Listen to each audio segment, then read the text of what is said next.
Sir నమస్కారం sir. నమస్తే. నా పేరు శ్రీనివాస్ మేడం.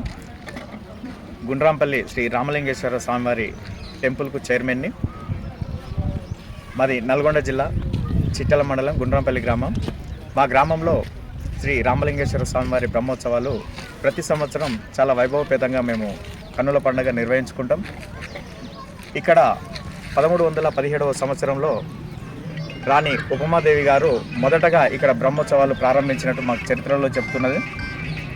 ఇక్కడ గుండ్రాంపల్లి గ్రామంలో 6000 సంవత్సరాల క్రితం శ్రీరాముడు ఇక్కడ శివలింగాన్ని ప్రతిష్ఠించాడని చెప్పేసి చరిత్ర చెప్తుంది మేడం.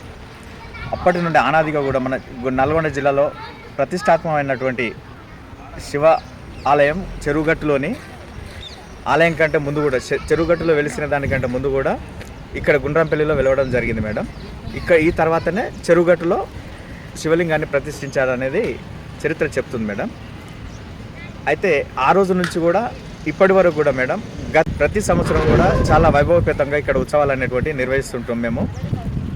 ఈ ఉత్సవాలు అనేటువంటిది వారం రోజుల పాటు చాలా ఘనంగా నిర్వహిస్తాం మేడం.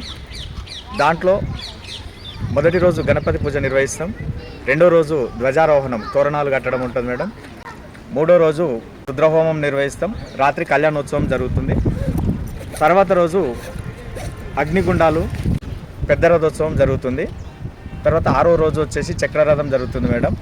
అదేవిధంగా ఈ శివాలయంతో పాటు గుట్ట మీద పంచలింగాలు కూడా ఉన్నాయి మేడం. ఈ పంచలింగాలకు మహా గొప్ప చరిత్ర ఉన్నది. ఈ విధంగా ఈ ప్రతి సంవత్సరం కూడా దాదాపుగా ఒక 10,000 మంది భక్తులు ఇక్కడికి వచ్చేసి భగవంతుని ఆశీస్సులు తీసుకొని వెళ్తుంటారు మేడం. ఇక్కడ ఈ జాతరలో అన్ని రకాలటువంటి ఏర్పాట్లు సమకూరుస్తాం. ప్రతి సంవత్సరం మేము నిర్వహించుకుంటాం. దాంట్లో భాగంగానే నిన్న స్వామివారి కళ్యాణాన్ని కన్నుల పండుగ నిర్వహించుకోవడం జరిగింది. ఉదయం రుద్రహోమం నిర్వహించాము. ఈరోజు అగ్నిగుండాలు పెద్ద రథోత్సవం నిర్వహిస్తాం. అలాగే సాంస్కృతిక కార్యక్రమాలు కూడా ఉంటాయి. మేము ఈ ఆలయ అభివృద్ధి కోసం మా ఎమ్మెల్యే గారు మా మంత్రి గారి ఆశీస్సులతో ఈ బ్రహ్మోత్సవాలు ఘనంగా నిర్వహిస్తూ అలాగే ఈ ఆలయ అభివృద్ధికి కృషి చేస్తానని చెప్పేసి ఎమ్మెల్యే గారికి ప్రతి సమస్యను ఎమ్మెల్యే గారి దృష్టికి తీసుకెళ్లడం, మా ఎమ్మెల్యే గారు కూడా గవర్నమెంట్ దృష్టికి తీసుకెళ్లి ఇక్కడ అభివృద్ధి కార్యక్రమాలకు బాటలు వేసే విధంగా ఆయన కూడా మాకు హామీ ఇచ్చారు. Thank you.